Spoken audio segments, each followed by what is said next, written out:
hedder Jesper Leth, og jeg stiller op til byrådet for Liberal Alliance i Gribskov. Gribskov er allerede førende på valgfrihed mellem private og kommunale ydelser. Det er noget, vi skal være stolte af. Valgfrihed betyder, at du som ældre kan vælge den hjemmepleje, der passer dig bedst, kommunal eller privat. Og som forældre kan du vælge en børnehave eller en skole, der lige matcher dit barns behov. Og som borger generelt kan du forvente hurtigere og bedre service, fordi udbydere konkurrerer om at levere kvalitet. Nogle siger, at det er utrygt, at man kan vælge andre muligheder end den kommunale. I Liberal Alliance siger vi, at trygheden netop er, at man kan fravælge og vælge noget andet, hvis man er utryg.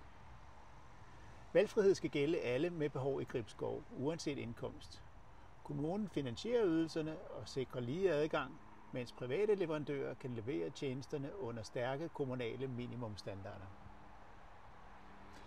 Med mere valgfrihed får vi mindre bureaukrati, lavere omkostninger og en kommune, der sætter dig i centrum.